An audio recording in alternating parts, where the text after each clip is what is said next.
ఆ road contract తీసుకున్న వాడిని తీసుకొచ్చి వంగబెట్టి పని చేయించండి. ఆ రోడ్డులో గుంత ఏర్పడితే ఆ గుంత వలన ఎవరికైనా యాక్సిడెంట్ జరిగిందంటే అతనికి అయ్యే మొత్తం ఖర్చుని ఆ రోడ్డు కాంట్రాక్టరే పెట్టుకోవాలి. ఒకవేళ రోడ్డు దుర్ఘటన చూసిన తర్వాత అండి అసలుకు నా మనసు చెలించిపోయిందండి. అసలుకు మై గాడ్, ఏంటి పరిస్థితి?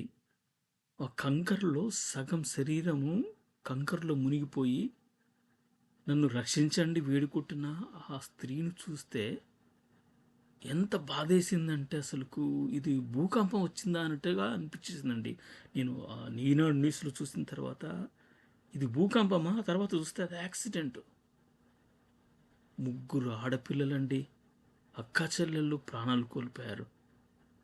బా ఆ ఆ ముగ్గురు ఆడపిల్లలు యొక్క తల్లిదండ్రులు బాధ ఇంత అంత కాదు అసలుకు.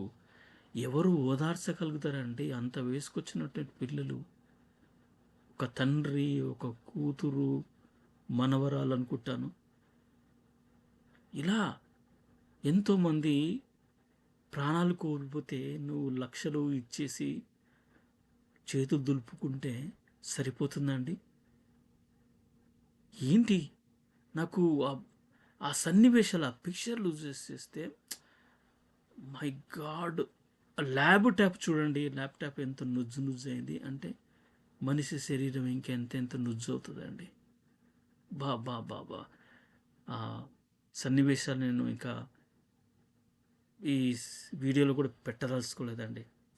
అయితే నాకు ఎంతైతే బాధ అనిపించిందో అంతకి మించి కోపం వచ్చిందండి. ఎవరు కారణం దీనికి అంటే అందరూ బీఆర్ఎస్సా, కాంగ్రెస్సా? ఎవడు కారణం? మేము 1000 కోట్లు మేము రోడ్లకి కేటాయించమని వీళ్ళు అంటారు. మరి అన్ని కోట్లు నువ్వు కేటాయించినప్పుడు మరి రోడ్లో గుంతలు ఎందుకు పడుతున్నాయ్యా? ఇది ఆలోచించండి. చాలామంది చెప్తారు అసెంబ్లీ సాక్షిగా మేము ఇంత బడ్జెట్ కేటాయించాము రోడ్ల బాగు కోసం అనేసి. మరి ఈరోజు గుంతలు ఎందుకు ఏర్పడుతున్నాయి? ఎవడో ఒక రాజకీయ నాయకుడు వానికి ఈ రోడ్ల గురించి డబ్బులు ఇస్తే వాడికి తెలిసినటువంటి శ్రేయోభిలాషి కావచ్చు, వాళ్ళ కుటుంబ వ్యక్తులు కావచ్చు, ఇంకా ఎవరైనా కావచ్చు, వాళ్ళకే కాంట్రాక్ట్ ఇప్పిస్తున్నాడు. వాడేం చేస్తున్నాడు? ఆ కాంట్రాక్ట్ తీసేసుకొని పనికిరాని క్వాలిటీ లేని పదార్థాలు తీసుకొచ్చి రోడ్ వేస్తున్నాడు. ఏముంది, కొంత తర్వాత వెంటనే ఈ గుంతలు ఏర్పడుతున్నాయి. నేను ఈ సందర్భంలో చెప్పాలనుకుంటున్నానండి, అమెరికాలో రోడ్లు గుంతలు పడతాయా అంటే అప్పుడప్పుడు అక్కడక్కడ పడతాయి. కానీ అది పడితే దానికి గుంత చుట్టుపక్కన ఒక కంచెలాగా ఏర్పాటు చేసి సైన్లు కూడా పెడతారు, స్లో డ్రైవ్ అనేసేసి. దాన్ని మళ్ళా వాళ్ళు దానికి ఆర్డర్ తీసుకొని చేయడానికి కొద్ది రోజులే పడుతుందండి. మరీ ఎక్కువ సమయం తీసుకోరు. నేను ఇప్పుడు మా ఇంటి ముందండి రోడ్ ఉంది. దాన్ని 2011లోనో ఎప్పుడో వేశారండి. ఇంతవరకు చెక్కు చెదరలేదంటే మీరు అర్థం చేసుకోండి. ఎందుకు అంటే ఇక్కడ రోడ్లు వేసినప్పుడు ఆ కాంట్రాక్టర్ ఎవరైతే ఉన్నాడో ఆడు తీసుకున్న తర్వాత ఆ రోడ్డు మీద ఏమైనా గుంతలు ఏర్పడితే దాన్ని పూడ్చవలసినటువంటి బాధ్యత వాడిదే. దానికి ఖర్చు వాడే పెట్టుకోవాలి. నేనేదో కాంట్రాక్టర్ను నాకు రాజకీయ నాయకుడు ఇచ్చాడు, నేను వేసాను, పోయాను, అయిపోయింది, ఆ పని అయిపోయింది అనేసి చేతులు దులుపుకునే అవకాశం లేదు ఇక్కడ. వాడు రోడ్డు ఇప్పుడు మా ఇంటి ముందు 2011 అంటే మీరే లెక్కలేయండి ఎన్ని సంవత్సరాలు అనేసి. మరి అన్ని సంవత్సరాల నుంచి ఇంతవరకు పెద్ద పెద్ద వర్షాలు పడ్డాయి, గుంతలు ఏర్పడ్డాయా? లేవు. ఎందుకు అంటే వాళ్ళు తీసుకొచ్చేవి వాళ్ళు డబ్బులు మొదట వాళ్ళు కాంట్రాక్ట్ ఒప్పుకున్నప్పుడే వాళ్ళ కావాల్సిన డబ్బులు వాళ్ళకి వచ్చేస్తాయి. కానీ ఉపయోగించే పదార్థాలు మాత్రం మొత్తం క్వాలిటీ తీసుకొచ్చిన పదార్థాలు తీసుకొచ్చి రోడ్ వేస్తారండి. అందువల్ల నీకు కనిపించవు, నీకు హైవే మీద నీకు ప్యాత్ హోల్స్ కనిపించవు, గుంతలే కనిపించవు. ఎందుకంటే హైవే చాలా స్పీడ్గా వెళ్తాం కదా. నేను రకరకాల ప్రదేశాలకు అటు ఇటు వెళ్ళాము, కానీ ఎక్కడ కూడా మేము గుంతల ద్వారా ఎఫెక్ట్ అయినటువంటి పరిస్థితి లేదు, గుంతల ద్వారా యాక్సిడెంట్లు పరిస్థితులు కనిపించాయి ఇక్కడ. ఎంత సీరియస్ తెలుసా? ఆ గుంత ఒకవేళ గుంతుందనుకో, గుంతల ద్వారా వాడు పడి గాయపరుచుకున్నాడు అనుకో, వాడు ఆ గవర్నమెంట్‌ని సూ చేస్తాడు. ఇదంతా ప్రభావం ఆ రోడ్ కాంట్రాక్టర్ మీద పడుతుంది. అందువలన రోడ్లు ఎప్పుడు కూడా నీట్‌గా ఉంటాయి. అసలుకి గుంతలే కనిపించవు. అయితే ఇప్పుడు ఈ మధ్యలో తెలంగాణలో చూసినా, ఆంధ్రలో చూసినా, ఎక్కడ చూసినా గుంతలే గుంతలు. ఇట్లా వర్షం వచ్చిందా చాలు గుంతలే గుంతలు. అరే ఒక రోడేస్తే దానికి కొంత కాల పరిమితి ఉండాలి గదా! ఇన్ని సంవత్సరాలనేది ఉండాలి. దాన్ని లేకపోతే ఆ రోడ్డు కాంట్రాక్ట్ తీసుకున్న వాడిని తీసుకొచ్చి వంగబెట్టి పని చేయించండి. తెలంగాణ వచ్చేసింది 10 సంవత్సరాలు సరిపోలేదు ఆ రోడ్లు వేయడానికి. నువ్వు డబ్బులు కేటాయిస్తే సరిపోదు. రోడ్ల శాఖ మంత్రి ఏం చేస్తున్నాడో ఏం కథ అర్థం కావట్లేదు. ఇప్పుడు అదే రోడ్డు మీద సబితా ఇంద్రారెడ్డి పోయింది, కే కేసీఆర్ పోయిండు, కేటీఆర్ పోయిండు, ఎంత కవిత అందరు పోయారు ఆ రోడ్డు మీద. సీఎం కూడా వెళ్ళాడు కదా, మాజీ సీఎం. ఇప్పుడు ఉన్నటువంటి సీఎం రేవంత్ రెడ్డి కూడా రోడ్డు మీద నుంచి వెళ్ళాడు కదా బోల్డ్ సార్లు. మరి ఆ రోడ్డు మీద దగ్గర దగ్గర 400 పైగా రోడ్ యాక్సిడెంట్ అయి చనిపోయారు కదా. మరి వాళ్ళకు కళ్ళు తెరుస్తలేవా అంటే వాళ్ళకు పట్టింపు లేదు. ఎందుకంటే వీళ్ళు ఎమ్మెల్యేలు మంత్రులు కాబట్టి వీళ్ళు రోడ్డు మీద వెళ్ళేటప్పుడు సాధారణమైనటువంటి వెహికల్కు పర్మిషన్ ఇవ్వరు కదా. మొత్తం వీళ్ళే వెళ్తారు. వాళ్ళు పోలీసులు ముందు, పోలీసులు వెనక, మధ్యలో వీళ్ళు. సో వాళ్ళకి ఇక ఎదురు నుంచి వచ్చేటువంటి ట్రాఫిక్ ఏముండదు కాబట్టి చక్కగా వెళ్తారు. ఓ బాగుంది కదా. ఏంటంటే ఇది ఇప్పుడు సీఎం వస్తున్నాడు అనుకో ఒక ఊరికి. నేను చూశానండి అప్పుడు నేను ఇండియాలో ఉన్నప్పుడు. సీఎం వచ్చేస్తున్నాడంటే అసలు ఆ ఊరికి వస్తున్నాడంటే ఆ ఊరు రోడ్లన్నీ వేసేసి ధనా ధనా ధనా ధనా మొత్తం క్లీన్ చేసి పడేసేసేసి ఏదో డాంబర్ వేసి పడేస్తారు. ఆయన వస్తాడు, మీటింగ్ పెడతాడు, నెక్స్ట్ డే వెళ్ళిపోగానే నెక్స్ట్ డే నుంచి మెల్లమెల్లగా అది ఏది గోడకేసిన పిడికలాగిలా ఊరితే పీకితే ఎలా వస్తుంది అలా వచ్చేస్తుంది డాంబర్. ఇలా ఉంది పరిస్థితి. ఈ సీఎం కూడా తెలియాలి, నేను వస్తున్నాను రోడ్లు వేయొద్దని చెప్పాలి. ఆయన కనీస జ్ఞానం ఉండాలి. నువ్వు పెద్ద మనగాడివా? కాదు, నువ్వు ఒక సామాన్య జనమే.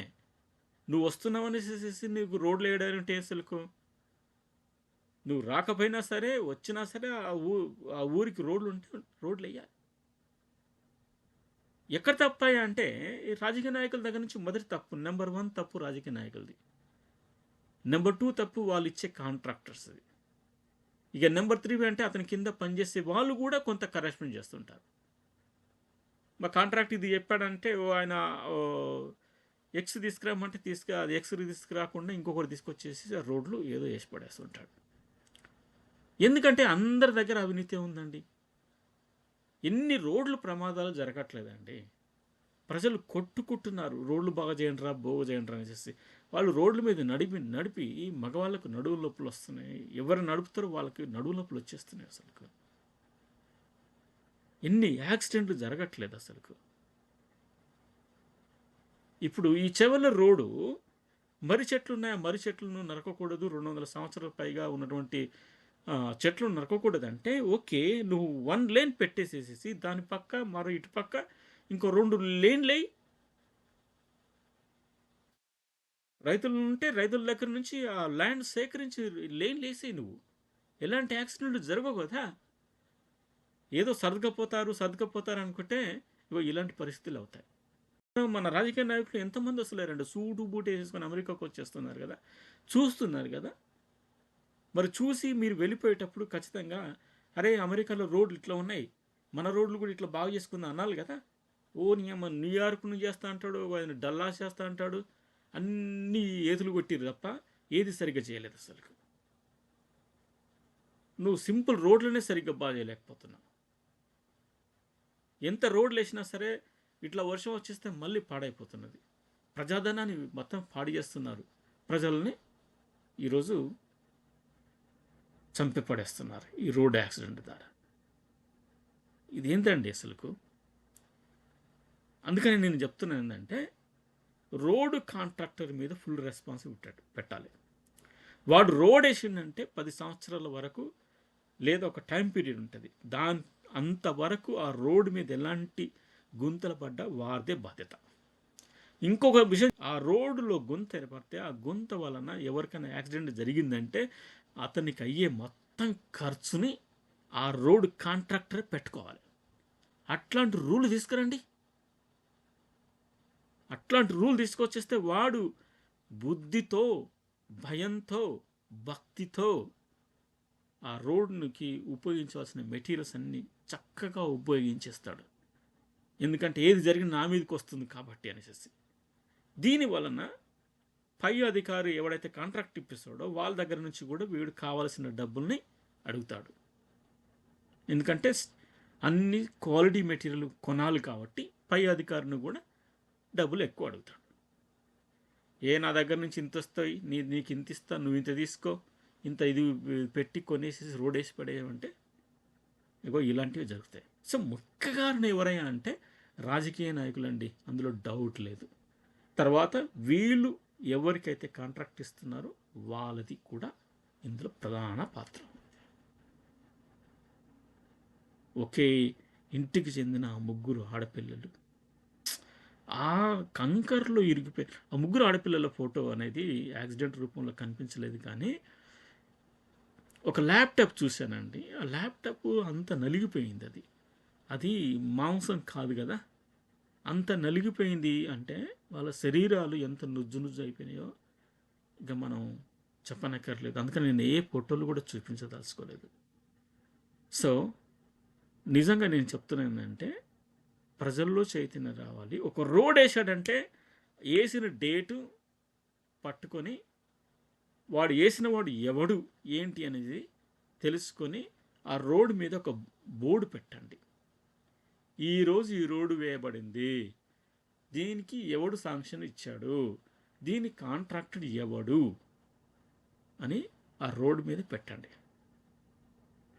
గవర్నమెంట్ పెట్టకుండా ఊరోళ్ళు మీరన్నీ కలిసి పెట్టండి. అది తద్వారా అది ఎంతకాలం వరకు ఉంటుందో రోడ్డు, అప్పుడు అతన్ని మనం పట్టుకొని చెయ్యని చెప్పించవచ్చు.